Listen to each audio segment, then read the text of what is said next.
Welcome to my YouTube channel Dev classes official YouTube channel में आपका हार्दिक स्वागत है। देखिए आज हम इस वीडियो में सीटेट के लिए ख़ास तौर से चाइल्ड डेवलपमेंट एंड पेडागोजी के लिए क्वेश्चन आंसर पढ़ेंगे, जो कि सीटेट की परीक्षाओं के लिए बहुत महत्वपूर्ण है और ये क्वेश्चन पेपर में आए हुए हैं। तो क्यों ना हम एक बार रिवाइज़ कर लें जो क्वेश्चन आए हैं। चलिए शुरू करते हैं। आपके सामने पहला क्वेश्चन ये रहा। यदि आपको उत्तर आता है प्रश्न का तो आप हमें जवाब देने की कोशिश कीजिएगा।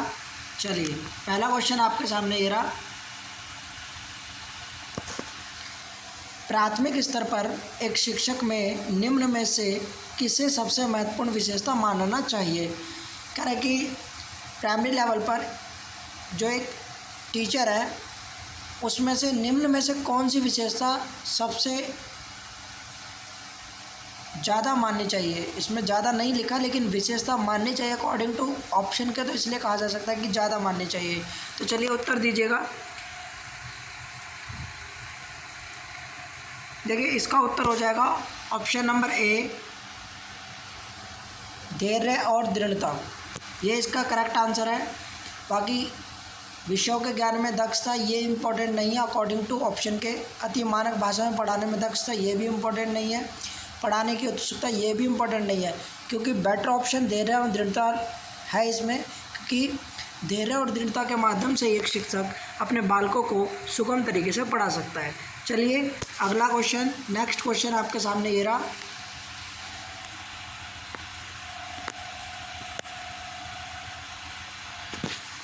एक शिक्षक अपने लोकतांत्रिक स्वभाव के कारण विद्यार्थियों को पूरी कक्षा में कहीं भी बैठने की अनुमति देता है। कुछ शिक्षार्थी एक साथ बैठते हैं और चर्चा करते हैं या सामूहिक पठन करते हैं, कुछ चुपचाप बैठकर अपने आप पढ़ते हैं। एक अभिभावक को यह पसंद नहीं आता। इस स्थिति से निपटने का निम्न में से कौन सा तरीका सबसे बेहतर हो सकता है।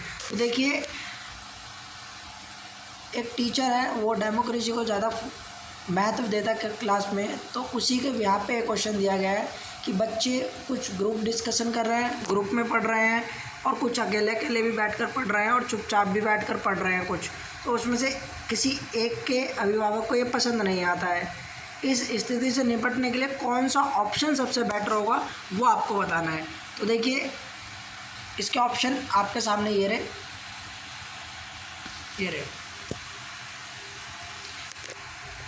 पहला ऑप्शन है अभिभावकों को प्रधानाचार्य से अनुरोध करना चाहिए कि वे उनके बच्चे का अनुभाग बदल दें, अर्थात क्लास को चेंज कर दें। मतलब वो गार्डियन जो है वो ये कह रहे हैं कि उनकी क्लास को चेंज करवाना चाह रहे हैं वो अपने बच्चे की प्रिंसिपल से बोलकर, इस चीज़ को देखते हुए। अब वो अभिभावकों को शिक्षक पर विश्वास व्यक्त करना चाहिए और शिक्षक के साथ समस्या पर चर्चा करनी चाहिए। अगला ऑप्शन है अभिभावकों को उस स्थिति से अपने बच्चों को निकाल लेना चाहिए। डी ऑप्शन है अभिभावकों को प्रधानाचार्य से शिक्षक की शिकायत करनी चाहिए। तो ऑप्शन के अकॉर्डिंग इसका राइट आंसर जो हो जाएगा वो हो जाएगा बी, अभिभावकों को शिक्षक पर विश्वास व्यक्त करना चाहिए और शिक्षक के साथ समस्या पर चर्चा करनी चाहिए। यह ऑप्शन इसका सबसे बेस्ट रहेगा। ऑप्शन नंबर ए गलत हो जाएगा।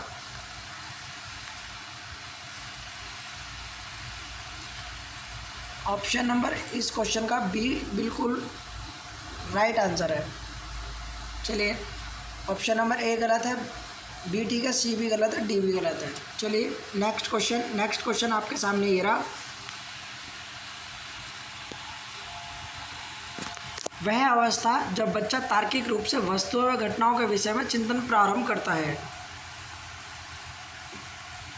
ये जितनी भी स्टेजेस यहाँ लिखी हुई है इस जीन पियाजे द्वारा दी गई हैं।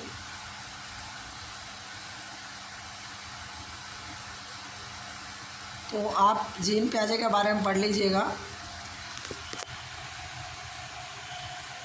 तो देखिए वो कह रहा है कि वह अवस्था जब बच्चा तार्किक रूप से वस्तुओं व घटनाओं के बीच में चिंतन प्रारंभ कर देता है तो उसको कहा जाता है मूर्त संक्रियात्मक अवस्था।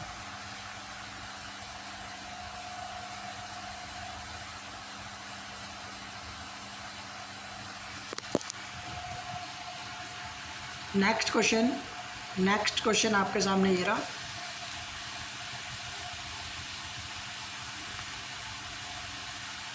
मन का मानचित्रण संबंधित है तो मन का मानचित्रण जो है वो किससे संबंधित है? तो मन का मानचित्रण जो है वो संबंधित जो है साहसिक कार्यों की क्रिया योजना से नहीं, मन का चित्र बनाने से नहीं, मन की क्रियाशीलता पर अनुसंधान से। ये बिल्कुल सही हो जाएगा, सी ऑप्शन। बोध ब्रैकेट में लिख रखा समझ बढ़ाने की तकनीक से, ये भी नहीं है। इसमें मन की क्रियाशीलता पर अनुसंधान से है, ये ऑप्शन ठीक है, क्योंकि वो मन को क्रियाशील रख के कुछ ना कुछ खोजने की कोशिश करता है इस मन के मानचित्रण के अंतर्गत। तो ऑप्शन नंबर सी इसका राइट आंसर है। चलिए नेक्स्ट क्वेश्चन आपके सामने ये रहा। विशेष रूप से प्राथमिक स्तर पर विद्यार्थियों की सीखने संबंधित समस्याओं को संबोधित करने का सबसे बेहतर तरीका है। जो प्राथमिक स्तर पर विद्यार्थी सीखते हैं उनकी जो सीखने की समस्या होती है उसको संबोधित करने का सबसे बेहतर तरीका आपसे पूछ रहा है। तो ऑप्शन के अकॉर्डिंग इसका ऑप्शन नंबर महंगी चमकदार वस्तुएं, ये तो वैसे ही गलत है। सरल रोचक पाठ्य पुस्तकों का प्रयोग करना, आगे देखते हैं। कहानी कथन पद्धति का प्रयोग करना, पहली ये भी गलत हो जाएगा, छोटे बच्चे हैं अभी तो, चलो ठीक है, लेकिन कहानी कथन पद्धति ये और गलत हो जाएगा इसके अकॉर्डिंग। क्षमता के अनुरूप विभिन्न शिक्षण पद्धतियों का प्रयोग करना, ये बेटर होगा, ऑप्शन नंबर डी इसका राइट आंसर है। क्योंकि हम विभिन्न प्रकार की शिक्षण विधियों का प्रयोग करेंगे तो शायद उससे की जो समस्या है वो संबंधित समस्या जो है वो हल हो जाएंगी बहुत आसानी तरीके से। चलिए तो अगला क्वेश्चन आपके सामने ये रहा।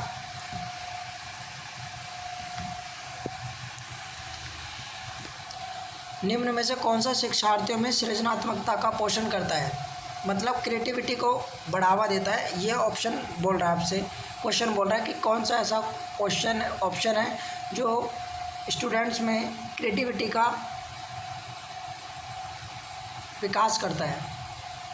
तो देखिए, प्रत्येक शिक्षार्थी के अंतर्जात प्रतिभाओं का पोषण करने का अवसर उपलब्ध कराना, ये बिल्कुल सही लग रहा है। वाकई आगे देखते हैं। विद्यालय जीवन के प्रारंभ से उपलब्धि के लक्ष्यों पर बल देना, खत्म, बल से खत्म, ये इसका कोई महत्व नहीं है यहाँ पे ऑप्शन में। परीक्षा में अच्छे अंकों के लिए विद्यार्थियों को कोचिंग करना, ये भी गलत, अंकों पे इतना महत्व नहीं दिया जाता है यहाँ पे। अच्छा शिक्षा के व्यवहारिक मूल्यों के लिए विद्यार्थियों का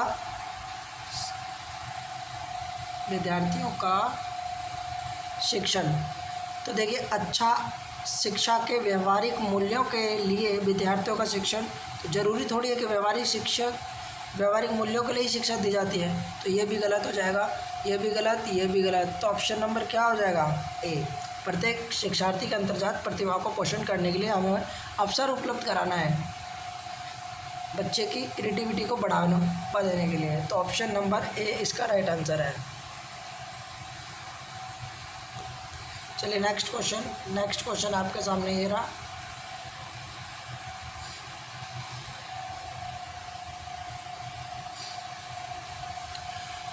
पियाजे के अनुसार निम्नलिखित में से कौन सी अवस्था में बच्चा अमूर्त संकल्पनाओं के विषय में तार्किक चिंतन करना आरंभ करता है। तो जीन पियाजे द्वारा देखिए 4 अवस्थाएं दी गई हैं। पहली संवेदी पेश अवस्था, जिसको संवेदी प्रेरक अवस्था भी कहा जाता है, जो कि जन्म से 2 वर्ष तक रहती है, ये पहली है। उसके बाद पूर्व संक्रात्मक अवस्था जो कि 2 से 7 वर्ष तक है। उसके बाद ये वाली मूर्त संक्रात्मक अवस्था जो कि 7 से 11 वर्ष है। उसके बाद अनौपचारिक या औपचारिक संक्रात्मक अवस्था जो कि 12 वर्ष एवं उससे या टिल डेथ तक कही जाती है। तो ऑप्शन के अकॉर्डिंग इसका राइट आंसर जो हो जाएगा, ये कह रहा है कि तार्किक चिंतन करना आरंभ कर देता है, वो भी अमूर्त संकल्पनाओं के लिए। तो ऑप्शन नंबर इसका जो राइट आंसर हो जाएगा वो हो जाएगा आपका ऑप्शन नंबर ए। इसी औपचारिक संक्रात्मक अवस्था में जो कि 12 वर्ष या एवं उससे ऊपर होती है, इसी अवस्था में जीन पियाजे के अनुसार बच्चा जो है अमूर्त संकल्पनाओं के विषय में तार्किक चिंतन करना आरंभ करता है। ऑप्शन नंबर ए इसका राइट आंसर है। चलिए नेक्स्ट क्वेश्चन, अगला आपके सामने क्वेश्चन ये रहा।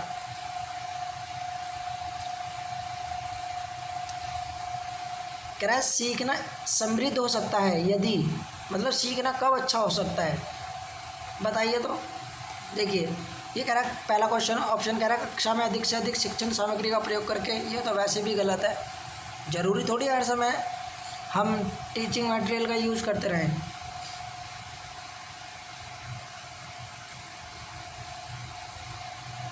शिक्षण विभिन्न प्रकार के व्याख्यान और स्पष्टीकरण का प्रयोग करके खत्म। व्याख्यान और स्पष्टीकरण प्राइमरी लेवल के लिए ठीक नहीं है इतना। नेक्स्ट, कक्षा में आवधिक परीक्षाओं पर अपेक्षित ध्यान दिया जाए। तो यहाँ पे परीक्षा के इतना महत्व नहीं है परीक्षाओं का अच्छा सीखने के लिए।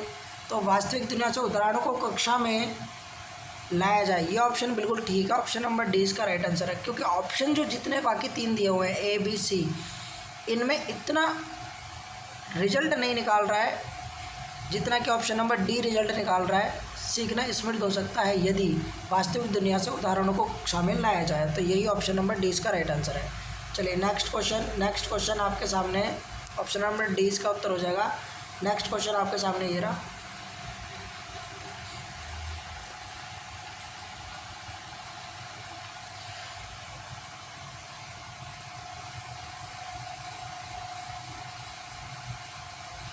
निम्न में से कौन से कथन को सीखने की प्रक्रिया की विशेषता नहीं मानना चाहिए? करेंगे, निम्न में से कौन से कथन को सीखने की प्रक्रिया की विशेषता नहीं मानना चाहिए? सीखना एक व्यापक प्रक्रिया है, ये तो बिल्कुल ठीक है। सीखना एक व्यापक प्रक्रिया जो कि जीवन पर्यंत चलती रहती है। सीखना लक्ष्योन्मुखी होता है, ये भी ठीक है, क्योंकि हम किसी चीज़ को सीखते तो किसी लक्ष्य को पाने के लिए भी सीखते हैं।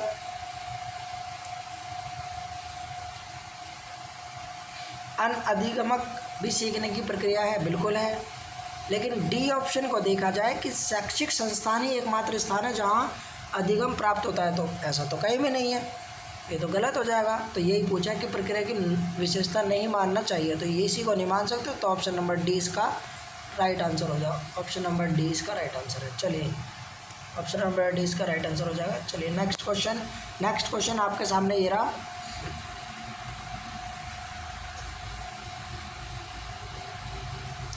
पाँचवीं कक्षा के दृष्टिबाधित विद्यार्थी के माता पिता और मित्रों द्वारा उसे दैनिक कार्यों को करने में सहायता की जानी चाहिए। आगे देखते हैं।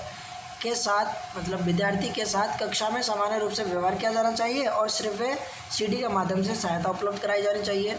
आगे देखते हैं। विद्यार्थी के साथ कक्षा में विशेष व्यवहार किया जाना चाहिए, ऐसा तो कुछ है नहीं।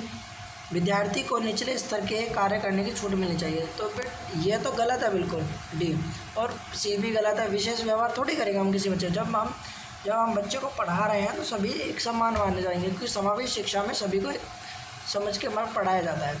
और ये वाला भी ऑप्शन के माता पिता और मित्रों द्वारा उसे दैनिक कार्यों को करने में सहायता करनी चाहिए, ठीक है ये, लेकिन इतना ऑप्शन ये इतना बेटर नहीं लग रहा है जितना ये वाला लग रहा है कि विद्यार्थी के साथ कक्षा में सामान्य रूप से व्यवहार किया जाना चाहिए और श्रव्य सीडी के माध्यम से सहायता उपलब्ध करानी चाहिए। ये वाला ऑप्शन बिल्कुल राइट है। ऑप्शन नंबर 20 का राइट आंसर है। वो भी दृष्टिबाधित बोल रहा है, इसका मतलब देख नहीं सकते, तो सीडी श्रव्य सीडी बिल्कुल है, ये भी बिल्कुल ठीक है। तो ऑप्शन के अकॉर्डिंग ऑप्शन नंबर 20 का राइट आंसर है। चलिए नेक्स्ट क्वेश्चन आपके सामने ये रहा।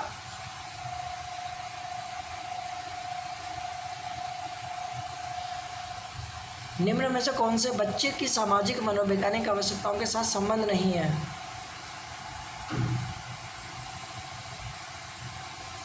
निम्न में से कौन से बच्चे की सामाजिक मनोवैज्ञानिक आवश्यकताओं के साथ संबंध नहीं है? संवेगात्मक सुरक्षा की आवश्यकता बिल्कुल है, सामाजिक मनोविज्ञान में आ जाएगा। शरीर में अपशिष्ट पदार्थों का नियमित रूप से बाहर निकलना, शरीर में अपशिष्ट पदार्थ शरीर से होगा, ये शरीर से अपशिष्ट पदार्थों का नियमित रूप से बाहर निकलना, तो बेटा यही इसका उत्तर हो जाएगा। इसका यही उत्तर हो जाएगा, ऑप्शन नंबर बी, यही इसका राइट आंसर है, क्योंकि इसका कोई महत्व नहीं, आगे पढ़ने की भी इतनी ज़रूरत नहीं पड़ेगी। देखिए संधि है, ब्रैकेट में लिख रखा है, संगीत की आवश्यकता बिल्कुल है सामाजिक मनोविज्ञान के लिए, क्योंकि बालक को कभी कभी अपने माइंड को भी तरोताजगी रखने के लिए संगीत की आवश्यकता पड़ जाती है। सामाजिक अनुमोदन अथवा सराहना की आवश्यकता बिल्कुल है, तो ऑप्शन नंबर बी जो है ये संबंध नहीं रख रहा, जिसमें लिखा है शरीर में अपशिष्ट पदार्थों का नियमित रूप से बाहर निकलना, यही इससे संबंध नहीं है, तो ऑप्शन नंबर बी इसका राइट आंसर है। चलिए नेक्स्ट क्वेश्चन आपके सामने ये रहा।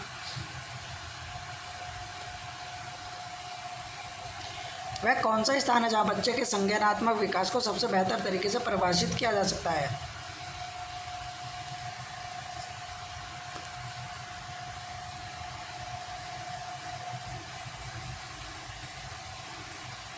बताइए। तो ऑप्शन के अकॉर्डिंग ऑप्शन नंबर ए इसका राइट आंसर हो जाएगा, विद्यालय एवं कक्षा पर्यावरण। यहीं से बच्चे का संज्ञानात्मक विकास को सबसे बेहतर तरीके से परिभाषित किया जा सकता है। तो ऑप्शन नंबर ए इसका राइट आंसर है। चलिए नेक्स्ट क्वेश्चन आपके सामने ये रहा। डैश को एक अभिप्रेरित शिक्षण का संकेतक माना जाता है। ये कह रहा है कि इसको मतलब डैश में क्या माना जाए कि एक अभिप्रेरित शिक्षण का संकेतक माना जाए। तो शिक्षक द्वारा दिया गया उपचारात्मक कार्य, विद्यार्थी द्वारा प्रश्न पूछना, कक्षा में एकदम खामोशी, कक्षा में अधिकतम उपस्थिति। तो बताइए। तो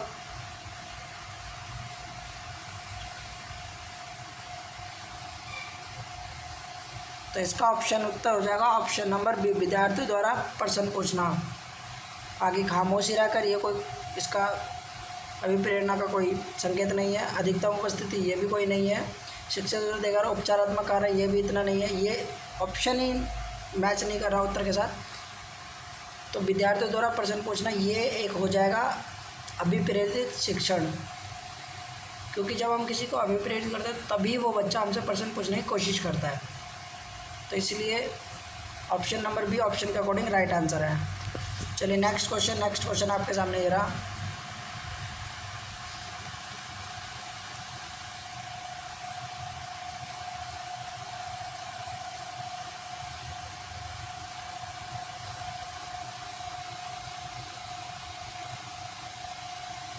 निम्न में से कौन सा बुद्धिमान बच्चे का लक्षण नहीं है?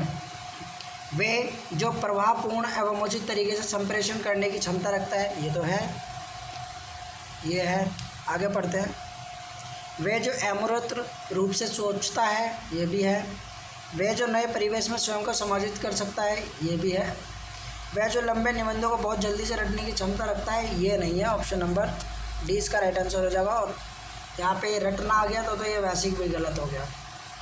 तो ऑप्शन नंबर डी इसका राइट आंसर है। चलिए नेक्स्ट क्वेश्चन आपके सामने ये रहा। क्वेश्चन नंबर 15, बच्चे दुनिया के बारे में अपनी समझ का सृजन करते हैं, इसका श्रेय डैश को जाता है। तो ये किसने लाइन कही है कि बच्चे दुनिया के बारे में अपनी समझ का सृजन करते हैं, इसका श्रेय डैश को जाता है, मतलब किसने कहा है ऐसा?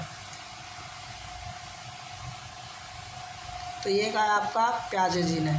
तो ऑप्शन नंबर डी प्याजे इसका राइट आंसर हो जाएगा। चलिए नेक्स्ट क्वेश्चन आपके सामने ये रहा।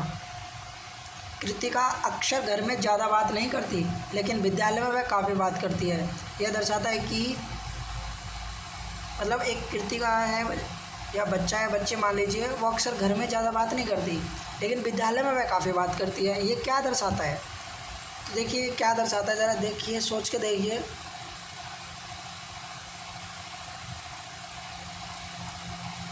ये दर्शाएगा उसके विचारों को विद्यालय में मान्यता मिलती है।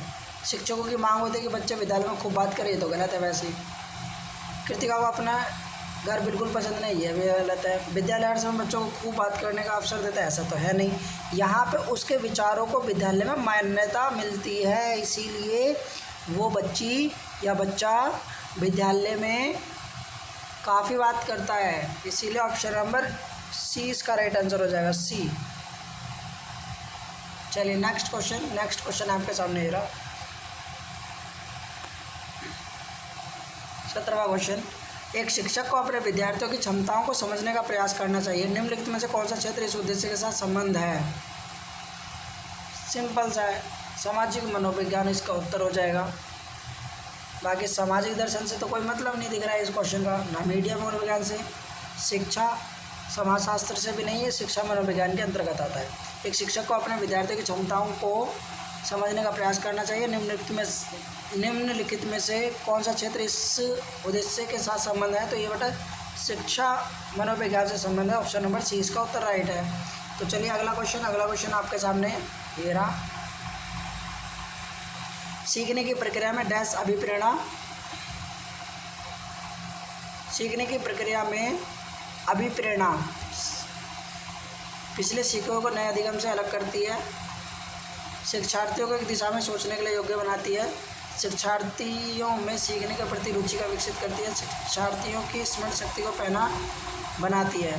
तो देखिए, शिक्षार्थियों में सीखने के प्रति रुचि का विकास करती है, सीखने की प्रक्रिया में अभिप्रेरणा जब हम किसी को देंगे, मोटिवेशन देते हैं जब हम किसी को, तो शिक्षार्थी में वो सीखने के प्रति रुचि का विकास करती है। इसका महत्व हो जाता है अभिप्रेरणा का, कि वो बच्चा पढ़ने के प्रति रुचि लेने लग जाता है। तो ऑप्शन नंबर सी इसका राइट आंसर हो जाएगा। चलिए नेक्स्ट क्वेश्चन आपके सामने ये रहा। शिक्षा के क्षेत्र में पाठ्यचर्या शब्दावली डैश की ओर संकेत करती है।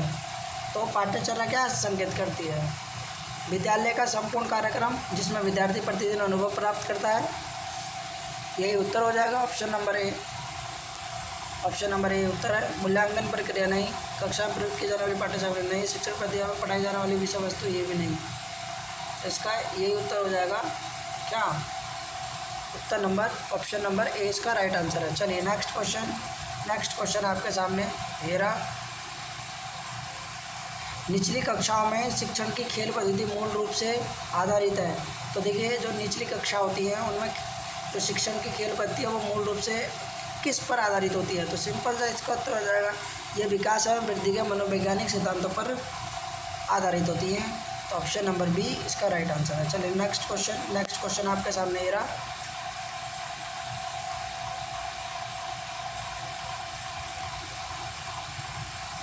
एक बच्चा अतीत की समान परिस्थिति में की गई अनुक्रियाओं के आधार पर नई स्थिति के प्रति अनुक्रिया करता है, ये किससे संबंधित है?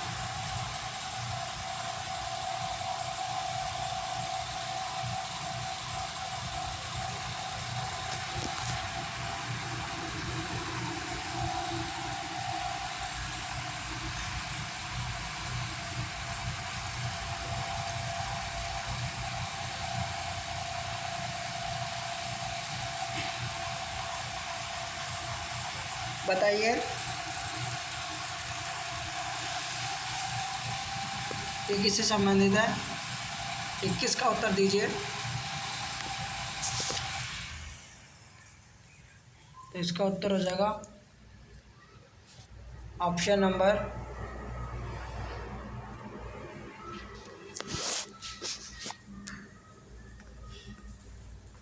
डी, सीखने का सदृशता नियम। एक बच्चा अतीत की समान परिस्थितियों में की गई अनुक्रियाओं के आधार पर नई स्थिति का प्रति अनुक्रिया करता है, यह किससे संबंधित है? तो ये सीखने का सदृशता का जो नियम है इस पर या इससे संबंधित है। तो ऑप्शन नंबर डी इसका राइट आंसर है। चलिए नेक्स्ट क्वेश्चन आपके सामने ये रहा। क्वेश्चन नंबर 22, डैश प्रतिभाशाली होने का संकेत नहीं है। दूसरों के साथ झगड़ा करना,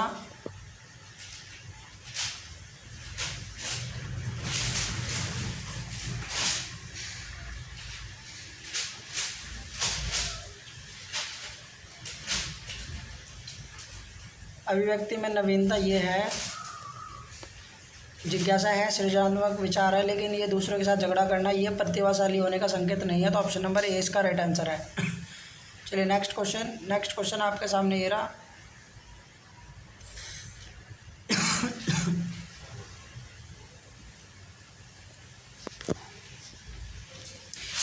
विशेष आवश्यकता वाले बच्चों को शिक्षा उपलब्ध कराई जानी चाहिए। तो विशेष विद्यालयों में विशेष बच्चों के लिए विकसित पद्धतियों द्वारा, विशेष विद्यालयों में शिक्षकों द्वारा अन्य सामान्य बच्चों के साथ